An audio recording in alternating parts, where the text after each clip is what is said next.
GS paper one clear करने के बाद भी कई एस्पिरेंट्स प्रीलिम्स से बाहर हो जाते हैं सिर्फ एक पेपर की वजह से सी सेट। लेकिन इस वीडियो के बाद आपका सी सेट भी स्ट्रांग बनेगा, क्योंकि मैं लाया हूँ टॉपर्स की टेस्टेड स्ट्रेटजीज और एक सॉलिड प्लान। चलिए शुरू करते हैं। तो सबसे पहले हम देखेंगे what is CSAT. CSAT मतलब सिविल सर्विसेज एप्टीट्यूड टेस्ट, जो कि यूपीएससी प्री का जीएस पेपर 2 होता है।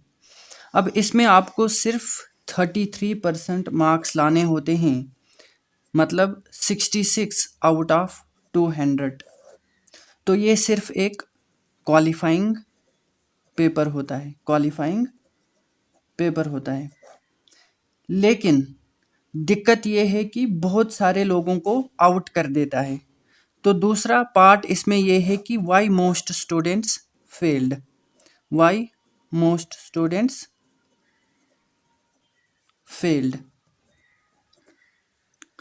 अब सी सेट के बारे में टॉपर्स का क्या कहना है। बहुत सारे टॉपर्स के 1-2 अटेम्प्ट्स सी सेट की वजह से रह गए, इसलिए टॉपर्स सजेस्ट करते हैं कि सी सेट को फर्स्ट अटेम्प्ट से ही आपको सीरियस लेना चाहिए। और कई लोग कहते हैं कि मैं इंजीनियरिंग बैकग्राउंड से हूँ, मुझे सी सेट आता है। बट हार्श रियलिटी ये है कि रीसेंट सी सेट पेपर इतने टफ हो चुके हैं कि इवन आईआईटीएंस भी इसको क्वालिफाई नहीं कर पाते। सो बैकग्राउंड नहीं, प्रैक्टिस मैटर करती है। बैकग्राउंड नहीं, आपने प्रैक्टिस करनी है। अब तीसरे नंबर पर हम देखेंगे सी सेट के कंपोनेंट्स। सी सेट में होता क्या है, सी सेट में होता क्या है। सबसे पहले तो आपका कॉम्प्रिहेंशन आएगा, जिसमें 25 to 30 क्वेश्चंस आते हैं। और इसमें करना क्या होता है, पैसेजेस को सॉल्व करना होता है। ठीक। दूसरे नंबर पर क्वांट, इसमें भी 25 से 30 क्वेश्चंस आ सकते हैं। और इसमें टॉपिक्स लाइक रेशियो, एवरेज और परसेंटेज, ये सारे टॉपिक्स आते हैं। और तीसरे नंबर पर आपका रीजनिंग वाला टॉपिक आता है, जिसमें 15 से 20 क्वेश्चंस आते हैं। इसमें topics like blood relation, number system, ये सारे टॉपिक्स आते हैं। अब ये सी सेट का कंपोनेंट्स जो हमने देखे, कॉम्प्रिहेंशन हो गया, क्वांट हो गया, रीजनिंग हो गया, इसको हमने कवर कहाँ से करना है, इसको हम कवर कैसे करेंगे। तो इसके लिए आपने कौन कौन से सोर्सेज फॉलो करने हैं, इसके लिए आपने कौन कौन से सोर्सेज फॉलो करने हैं। सबसे पहले तो आपने एक पीवाईक्यू बुक लानी है, और उसमें आपको टॉपिक वाइज क्वेश्चंस सॉल्व करके मिलेंगे। अब इससे आपको पता चलेगा कि कौन कौन सा टॉपिक आया है, पर्टिकुलरली क्वांट में और रीजनिंग में। और ये भी वहाँ पे पता चलेगा आपको कि किस टॉपिक से कितने क्वेश्चन आए हैं, और वहाँ से आपको टॉपिक्स की इम्पॉर्टेंस पता चलेगी, टॉपिक्स की इम्पॉर्टेंस पता चलेगी। ठीक। तो आपने अब टॉपिक्स देख लिए कि यहाँ से आपको पता चल जाएगा कि ये टॉपिक्स हमने करने हैं। तो सोर्सेज क्या रखोगे भाई। देखो, बुक से आप खुद नहीं कर सकते, बहुत सारे बच्चे वीक होंगे, वो कैसे करेंगे। तो सबसे पहले तो मैं बताऊंगा, आजकल ना पीडब्ल्यू की फ्री सी सेट सीरीज आपको यूट्यूब पे मिलेगी, उनकी प्लेलिस्ट बनी हुई है। और वहाँ पे उनने पर्टिकुलरली नंबर सिस्टम में बताऊँ आपको, बहुत ही बेहतरीन कराया है। नंबर सिस्टम से बहुत सारे क्वेश्चंस आते हैं, ऑलमोस्ट 10 से 15 क्वेश्चन नंबर सिस्टम से ही आते हैं। तो ये बहुत बेहतरीन उनने कराया है। For example number of factors, number of zeros, divisibility, ये सारे क्वेश्चंस। ये सारे क्वेश्चंस नंबर सिस्टम में आते हैं, तो उनने बहुत बेहतरीन कराया है, वहाँ पे आप ये देख लीजिए। उसके अलावा आप क्वांट के लिए और रीजनिंग के लिए कोई भी एसएससी बैच जो है ज्वाइन कर सकते हैं। देखो बहुत ज़्यादा इम्पॉर्टेंट है, मैं बता रहा हूँ, इतना इजी नहीं आता, सी सेट बहुत टफ आता है। तो आपको इसके लिए बहुत मेहनत, बहुत प्रैक्टिस लगेगी, तब जाके आपका निकलेगा। देखो मैंने थंबनेल पे ही लिखा है कि CSAT qualify is equal to 50% prelims qualified. इसका रीज़न ये है कि बहुत सारे बच्चे जो GS1 में 100+ मार्क्स लाते हैं फिर भी नहीं कर पाते क्वालिफाई। क्यों? सी सेट नहीं हुआ। तो आप मान लो आपका सी सेट हो गया, आधा पेपर तो आपने कर लिया क्वालिफाई। तो ये बहुत ज़्यादा इम्पॉर्टेंस है कि आपको सी सेट को अच्छी तरह से मेहनत करनी पड़ेगी।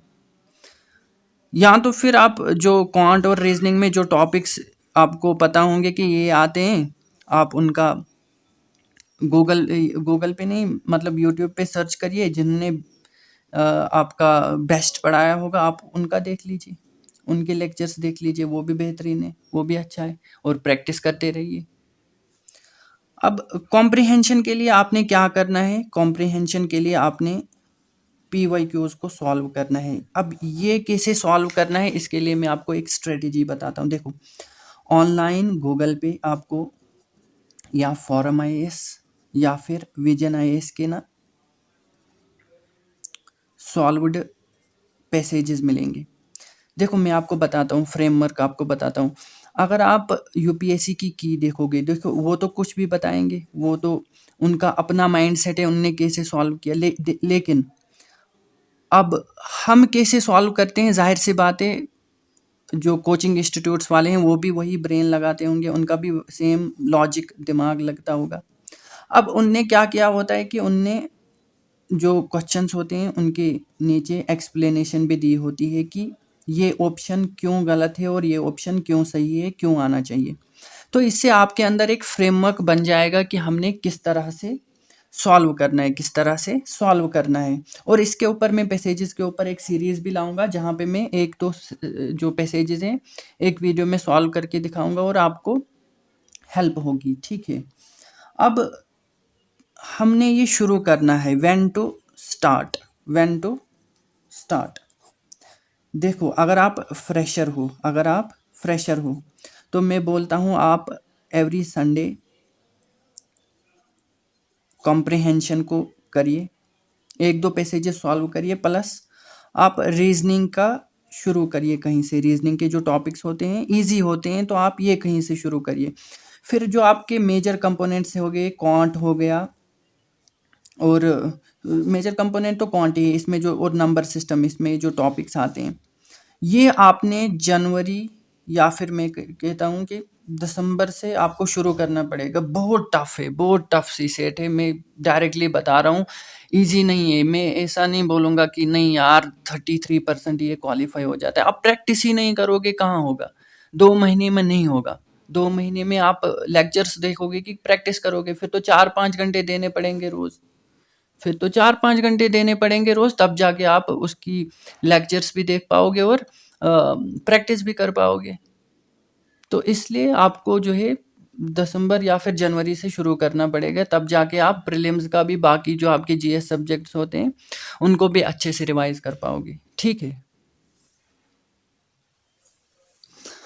अब यहाँ पे हमने कौन सी मिस्टेक्स नहीं करनी है, कॉमन मिस्टेक्स टू अवॉइड। आप विदाउट प्रैक्टिस ही चले गए, आप विदाउट प्रैक्टिस ही चले गए, या फिर लास्ट मंथ्स के लिए आपने सी सेट को छोड़ दिया, जो कि मैंने बताया अभी। लास्ट मंथ्स के लिए सी सेट नहीं छोड़ना, आप पहले से ही प्रैक्टिस करके जाओ, आपका हो जाएगा। Practice makes it easy, practice से इजी हो जाएगा। ठीक है, अगर आप प्रैक्टिस करते हो, अच्छी प्रैक्टिस करते हो, फिर बहुत इजी है। फिर मैं बता रहा हूँ फिर बहुत इजी है, क्योंकि 33% में से मतलब जो 66 मार्क्स हैं ये कोई बड़ी बात नहीं लाना फिर, लेकिन प्रैक्टिस लगेगी, उसके लिए आपको बहुत हार्ड वर्क करना पड़ेगा। तो इसलिए मैं बता रहा हूँ टफ है, लेकिन इतना भी टफ नहीं है क्वालिफाई नहीं मतलब आप क्वालिफाई ना कर पाओ। तो आपके लिए तो सबसे पहले तो प्रैक्टिस बहुत ज़्यादा करनी है, ठीक है? लास्ट मंथ्स तक आप इंतज़ार नहीं करना कि अब लास्ट के महीने में मैं अच्छे से कर लूँगा, फिर नहीं होगा। मैं ये जो है डायरेक्ट आपसे बात कर रहा हूँ, तो फिर नहीं होगा। अब इसके लिए आपको एक और चीज़ मैं बताऊँ कि आपने ये भी नहीं सोचना कि मैं IITian हूँ तो मेरा हो जाएगा। IIT बैकग्राउंड या फिर इंजीनियरिंग बैकग्राउंड, मैथ्स बैकग्राउंड, ऐसा कुछ नहीं चलेगा भाई। नंबर सिस्टम वाले क्वेश्चंस आ रहे हैं, और भी अलग-अलग टॉपिक्स के बैंकिंग वाले जो क्वेश्चंस होते हैं उसके लेवल के क्वेश्चंस भी आते हैं। ठीक है, मतलब 33% ही क्वालिफाई करना है, मतलब फिर भी लेकिन प्रैक्टिस चाहिए होगी। आपने ये मिस्टेक्स नहीं करने कि मेरा ये है, ओवर कॉन्फिडेंस नहीं होना चाहिए। अब टॉपर्स का सक्सेस फार्मूला क्या है? टॉपर्स का सक्सेस फार्मूला क्या है? ठीक है, टॉपर्स का सक्सेस फार्मूला यही है कि प्रैक्टिस करो। पहले से ही प्रैक्टिस करके जाओगे तो आपका हो जाएगा, और PYQs को सॉल्व करते रहो। अब इससे आपको ट्रेंड पता चल जाएगा, प्लस आपके जो PYQ जो आपके टॉपिक्स हैं उनका भी रिवीजन होगा और प्रैक्टिस हो जाएगी, ठीक है। अब इससे कोई ज़्यादा फ़र्क नहीं पड़ता फिर कि आपका मतलब क्या बैकग्राउंड है, क्योंकि आपने प्रैक्टिस की होगी तो आपका आराम से हो जाएगा। और दूसरा, टॉपर्स का सक्सेस फार्मूला यही है कि आपने जो है चूज़ करना है। जब आप पेपर सॉल्व कर रहे होंगे, चाहे प्रैक्टिस में या फिर रियल जब आपका एग्ज़ाम होगा, तो आपने चूज़ करना है कि कौन से टॉपिक्स ईज़ी हैं, और ये प्रैक्टिस से ही आएगा, फिर पता चल जाएगा आपका कि क्या टॉपिक ईज़ी है, क्या छोड़ना है, क्या करना है। और 33% फिर बहुत ईज़ी हो जाएगा, लेकिन उसके लिए आपको प्रैक्टिस करनी पड़ेगी। तो UPSC सिर्फ नॉलेज टेस्ट नहीं है, ये डिसिप्लिन और टाइम मैनेजमेंट का टेस्ट भी है। CSET में अगर आप रोज़ थोड़ा-थोड़ा कंसिस्टेंट प्रैक्टिस करो तो गारंटीड क्वालीफाई होगा। मिलते हैं नेक्स्ट वीडियो में। Thank you for watching.